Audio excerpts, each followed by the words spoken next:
नमस्कार, आप देख रहे हैं हिंदी खबर में हूं आपके साथ अमित शर्मा। यूपी के मुख्यमंत्री योगी आदित्यनाथ ने दंगाइयों को जहन्नुम में पहुंचाने की जो चेतावनी दी, योगी की पुलिस उसी आदेश पर लगातार काम करती दिख रही है। बरेली हिंसा के मुख्य आरोपी तौकीर रजा 14 दिन की न्यायिक हिरासत में है और पुलिस ने तौकीर रजा के राइट हैंड माने जाने वाले उस नदीम खान को भी पकड़कर सलाखों के पीछे पहुंचा दिया है, जिसने व्हाट्सएप वीडियो के जरिए बरेली में दंगा करने के लिए लोगों को इकट्ठा किया था। Bareilly police full action mode में है। बाबा का बुलडोजर बरेली में दंगाइयों के ठिकानों पर गजने को तैयार दिख रहा है। इसी बीच एफआईआर कॉपी से इस बात का खुलासा हुआ है कि किस तरह से तौकीर रजा ने बरेली हिंसा की पूरी प्लानिंग की थी और साजिश रची थी।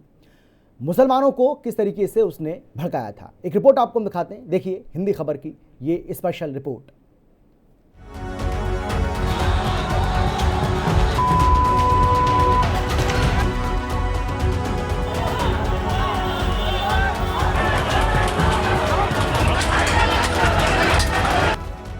पुलिस के एफआईआर से खुलेगी बरेली फाइल्स। तौकीर के पनाहगारों का योगी कर रहे हैं पक्का इलाज। याद रखना होगा, वे जितना सोचते हैं उससे ज्यादा हमारी पहले से तैयारी रहती है और जब भी दुस्साहस करेंगे ऐसे ही पिटोगे जैसे बरेली के अंदर पीटे गए हो। योगी का संदेश साफ, दंगा हिंसा नहीं माफ। कालनेमी चंडमुंड सबके संहार का प्लान तैयार। हो मौलाना भूल गया कि शासन किसका है। वो ये मानता था धमकी देंगे और हम जबरदस्ती जाम कर देंगे। हमने कहा जाम नहीं होगा, कर्फ्यू भी नहीं लगेगा, लेकिन कर्फ्यू का सबक तुम्हें ऐसा सिखा देंगे कि तुम्हारी आने वाली पीढ़ी दंगा करना भूल जाएगी। यूपी के मुख्यमंत्री योगी आदित्यनाथ ने विजयदशमी से पहले भारत में गजवा हिंद के विचार के दहन का प्रण कर लिया है। बार बार जहरीली तकरीर के जरिए बरेली को जलाने की साजिश रचने वाले मौलाना तौकीर रजा और उसके गुर्गों का पूरी तरह से सफाया करने में योगी सरकार जुट गई है। बरेली हिंसा का मास्टरमाइंड तौकीर रजा जहां जेल में अपने किए की सजा भुगत रहा है, तो तौकीर के करीबियों पर भी शिकंजा कसता जा रहा है। बरेली में बवाल करने वालों की डेंटिंग पेंटिंग क्या शुरू हुई, कट्टरपंथी गैंग की साजिश एक एक करके बेपर्दा होने लगी और जांच में सामने आया है कि शुक्रवार को हिंसा अचानक नहीं भड़की, बल्कि इसके लिए मौलाना तौकीर रजा के चेले नदीम ने पूरी प्लानिंग की। तौकीर रजा के इस चेले को भी पुलिस ने गिरफ्तार कर लिया है। इसके अलावा बरेली में उपद्रव करने वालों के ठिकानों को बाबा के बुलडोजर से भी सजा देने की तैयारी शुरू हो गई है। हर बार की तरह इस बार भी दंगाइयों के एक एक ठिकानों को बुलडोजर से जमींदोज कर दिया जाएगा, जिसका ट्रेलर अब दिखने लगा है। हिंसा में गिरफ्तार आरोपियों से पूछताछ में यह खुलासा हुआ है कि इत्तेहाद मिल्लत काउंसिल के पूर्व जिला अध्यक्ष नदीम खान ने तौकीर रजा के साथ मिलकर बवाल की पूरी स्क्रिप्ट तैयार की। नदीम ने 55 लोगों को व्हाट्सएप कॉल किया।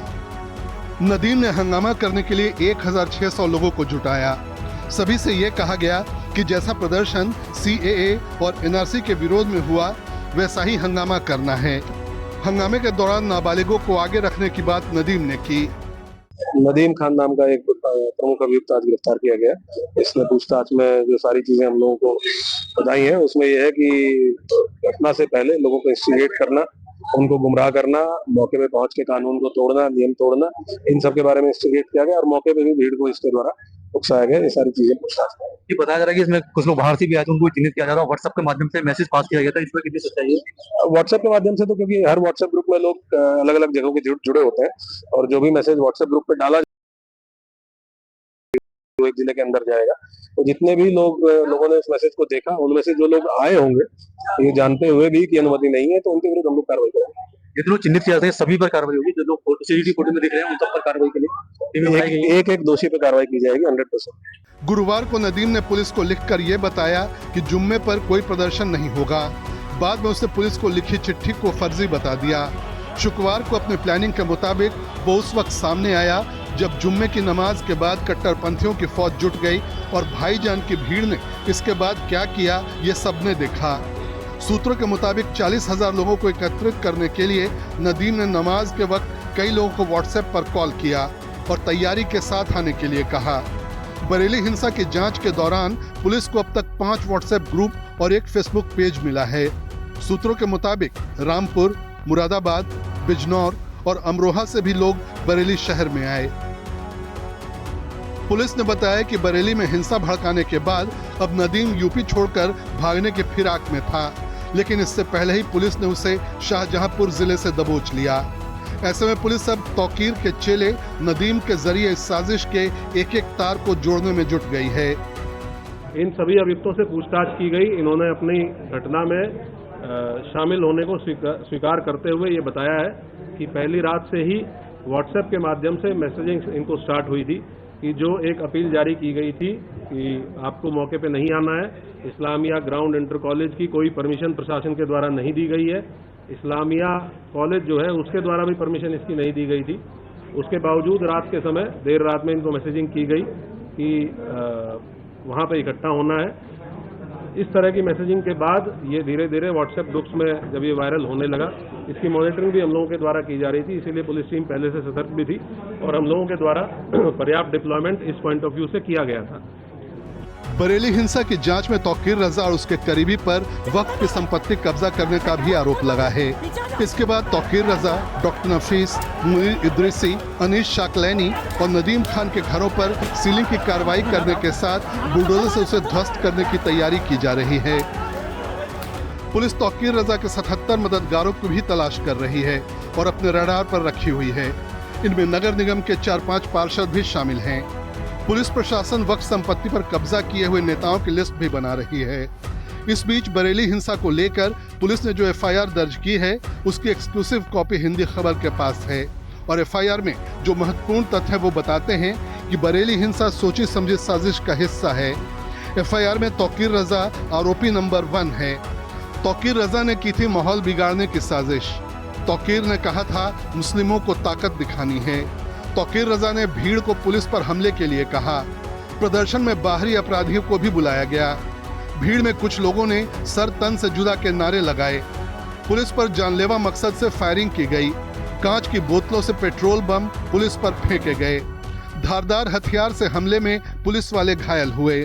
जैसे फरत नाम का व्यक्ति है, इसने काफी इसमें अग्रणी रोल पीछे रहते हुए प्ले किया कि जिसने वहाँ पे शरण भी दी ऐसे लोगों को जो इस घटना की प्लानिंग में शामिल थे और उसके साथ साथ वीडियो को प्रसारित करने में भी वीडियो को एक तो लोगों को वीडियो बनाना अपने मोबाइल से, उस वीडियो को लोगों को भेजना और उन लोगों को फोन करके ये भी कहना कि आप इस वीडियो को जगह जगह प्रसारित करें।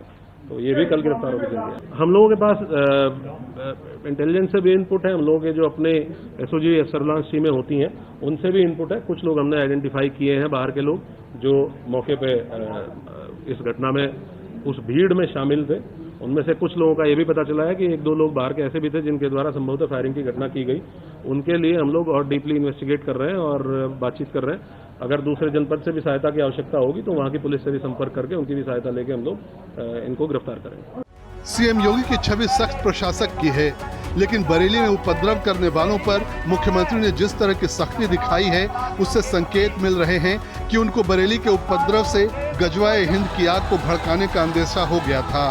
इसलिए योगी के क्रोध का ज्वालामुखी फूट गया और योगी का रुख ये बता रहा है कि आई लव मोहम्मद के नाम पर हिंसा का प्लान बना रही कट्टर विचारधारा पर एक्शन का टॉप गियर लग सकता है, क्योंकि इसी कट्टर विचारधारा के बीज को बोकर गजवाए हिंद की साजिश को पूरा करने का नापाक इरादा साफ देखा जा रहा है। कुछ लोग रहते भारत में हैं, लेकिन गजवाए हिंद का नारा लेकर के भारत के अंदर राष्ट्र विरोधी गतिविधियों को बढ़ावा देने का गजवाए हिंद हिंदुस्तान की धरती पर नहीं होगा। भारत की धरती, ये भारत के देवीय महापुरुषों, अवतारी महापुरुषों, देश के लिए अपना बलिदान देने वाले महापुरुषों के आदर्शों से संचालित होगा। गजवाए हिंद की कल्पना करना भी और उसका सपना देखना भी जहन्नुम में जाने का टिकट का रास्ता पैदा कर देगा। अगर किसी को जहन्नुम में जाना हो तो गजवाए हिंद के नाम पर अराजकता पैदा करने का कुत्सित प्रयास करें। बरेली हिंसा की जांच जैसे जैसे आगे बढ़ रही है, जिहादी मौलाना तौकीर रजा की मुश्किलें भी बढ़ती जा रही हैं। मौलाना तौकीर रजा के होटल के साथ उसकी कई प्रॉपर्टी को भी सील कर दिया गया है। तौकीर रजा के करीबी डॉक्टर नफीस की मज़ार के पास बनी अवैध 40 दुकानों को भी सील कर दिया गया है। इस बीच मौलाना तौकीर का माफिया अतीक अहमद से भी कनेक्शन का मामला सामने आ रहा है। दरअसल जिस होटल में तौकीर छिपा हुआ था, उसी होटल में अतीक का एक बहुत करीबी भी छिपा हुआ था, जिसे पुलिस ने गिरफ्तार कर लिया है। आपको बता दें कि अतीक अहमद की हत्या के बाद उसके नजदीकियों और रिश्तेदारों की तलाश में जब प्रयागराज पुलिस छापेमारी कर रही थी, तो प्रयागराज पुलिस ने बरेली के फईक एन्क्लेव से एक बड़ी गिरफ्तारी की, जो अतीक का बड़ा राजदार था और उसे शरण फईक एन्क्लेव में ही दी गई थी। तो ऐसे में अतीक अहमद के तार आरिफ से जुड़ते हुए नजर आ रहे हैं। सूत्रों के मुताबिक मोहम्मद आरिफ पर बरेली हिंसा में लॉजिस्टिक सपोर्ट देने के आरोप लगे हैं। इतना ही नहीं, आरिफ पर तौकीर रजा खान को भी शरण देने का आरोप है, क्योंकि जब पुलिस उसे तलाश रही थी तो वो पीलीभीत रोड में फईक एन्क्लेव में ही छिपकर बैठा था और उसके पीछे मोहम्मद आरिफ का ही सपोर्ट माना जा रहा है। इसलिए बरेली पुलिस उन लोगों पर शिकंजा कस रही है जो इस हिंसा को सपोर्ट कर रहे थे। इसलिए सवाल उठता है कि क्या तौकीर रजा खान, मोहम्मद आरिफ और अतीक अहमद की पहले से नजदीकियां थीं? इन सभी एंगल पर बरेली पुलिस तफ्तीश कर रही है। इस तरह कोई बड़ा यहाँ कुछ नहीं हो गया है, ना किसी कोई हिम्मत है। इस समय योगी जी की सरकार है कि कोई यहाँ पर भूचाल ला ले। तो यहाँ पर जो भी घटना हुई है उसको लेकर जो व्यक्ति लगातार 20-25 साल से यहाँ पर लोगों को दहशत मिलाने का काम कर रहा है, और निश्चित रूप से पुलिस प्रशासन ने बहुत बेहतरीन काम किया है। और माननीय मुख्यमंत्री जी ने जिस तरीके से अपराध के प्रति जीरो टॉलरेंस की नीति अपना रखी है, उसका नज़ारा यहाँ पर पुलिस ने प्रस्तुत किया है। और कोई भी व्यक्ति अगर इस प्रकार से कानून व्यवस्था को अपने हाथ में लेने की कोशिश करेगा तो निश्चित रूप से उसके खिलाफ सख्त कार्रवाई की जाएगी। बरेली हिंसा में अब तक कुल 55 आरोपियों की गिरफ्तारी हुई है। साथ ही 26 ऐसे संदिग्धों को हिरासत में लेकर पूछताछ की जा रही है, जिन पर बवाल में शामिल होने का शक है। यूपी में आई लव मोहम्मद विवाद पर हिंदी खबर से बात करते हुए यूपी सरकार के मंत्री धर्मवीर प्रजापति ने कहा कि साजिश के तहत तौकीर रजा ने यूपी में बवाल करने की योजना बनाई, लेकिन यूपी की योगी सरकार ने उसके मंसूबों को पूरा नहीं होने दिया। सभी को अपने धर्म के अनुसार जो जिनको मानते हैं सबकी हमारे यहाँ छूट है। कोई ऐसी वो नहीं, बंदिश नहीं है कि वो अपने धर्म के जिनको मानता उनको मान्यता न दे या माने नहीं। लेकिन जिस तरह से आई लव मोहम्मद लिख करके रोड पे आ जाना, वो क्या दर्शाता है? कहीं न कहीं उत्तर प्रदेश का माहौल खराब करने की साजिश मानी जाएगी। और साजिश ये थी, क्योंकि जिस तरह से हमने वहाँ पुलिस का बयान देखा सोशल मीडिया पे, तो नमाज के बाद में सारे लोग वापस हो गए थे, एकाएक भीड़ आई और इस तरह से पथराव भी हुआ। उनके कहने के अनुसार, पुलिस के कहने के अनुसार फायरिंग भी हुई। तो ये तो उत्तर प्रदेश का माहौल खराब करने का प्रयास था। योगी जी के नेतृत्व में सरकार है, सबको पता होनी चाहिए कि उत्तर प्रदेश का कोई भी माहौल खराब करेगा वो पुलिस जो है उसके साथ उसी हिसाब से काम करेगी जो वो चाहता है। बरेली में शांति व्यवस्था बनाए रखने के लिए एडीएम सिटी सौरभ दुबे ने 25 नवंबर तक के लिए जिले में भारतीय नागरिक सुरक्षा संहिता की धारा 163 लागू कर दिया है, जिससे अब किसी भी सार्वजनिक स्थान पर 5 या उससे ज्यादा संख्या में लोग एक साथ जमा नहीं हो पाएंगे। जिले को 4 सुपर जोन, 8 जोन और 31 सेक्टरों में बांटकर एडीएम स्तर के 4, एसडीएम स्तर के 16 और 62 दूसरे अधिकारियों को सेक्टर मजिस्ट्रेट नियुक्त किया गया है।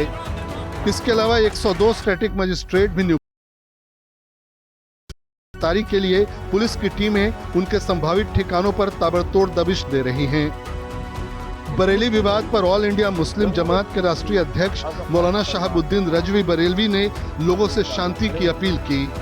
उन्होंने कहा कि इस्लाम के नाम पर सड़क पर शोर मचाना, हुड़दंगबाजी करना इस्लाम के खिलाफ है। बराबर इस बात को कहता रहा हूँ कि पैगंबर इस्लाम सल्लल्लाहु ताला अलैहि वसल्लम से मोहब्बत के इजहार का जो तरीक़ा अपनाया जा रहा है, ये तरीक़ा गैर मुनासिब है। चूँकि ये पोस्टर लेकर के लड़के निकलते हैं, रोड पर निकलते हैं, शोर शराबा करते हैं और फिर ये दीवारों पे लगाए जा रहे हैं। और भी दूसरे मजहबी त्योहार चल रहे हैं, उन मजहबी त्योहार को भी ध्यान रख करके किसी भी एतबार से धरना प्रदर्शन न करें, जुलूस न निकालें। ये poster, banner, hoarding I love Mohammad के दीवारों पर, रोडों में, गलियों में कहीं न लगाएं। इन तमाम चीज़ों से आपको बचना होगा और हिकमत व तदब्बुर से काम लेना होगा। शुक्रवार 26 सितंबर को बरेली में हुई हिंसा के बाद सीएम योगी ने उपद्रवियों के खिलाफ सख्त कार्रवाई करने के निर्देश दिए। इसके बाद से दंगाइयों पर योगी फोर्स का इस कदर प्रहार हो रहा है कि वो सभी अब पुलिस के सामने गिड़गिड़ाते नजर आ रहे हैं, हाथ जोड़कर दोबारा गलती न करने की कस्में खा रहे हैं। साथ ही बरेली हिंसा के बाद योगी सरकार के एक्शन से दंगाइयों के साथ उन्हें शह देने वाले मौलानाओं की भी औकात ठिकाने आ गई है। लेकिन योगी राज में अपराध की कोई जगह नहीं है और जब तक एक एक उपद्रवी को सजा नहीं दे दी जाएगी तब तक योगी की पुलिस रुकने वाली नहीं है। हिंदी खबर की स्पेशल रिपोर्ट।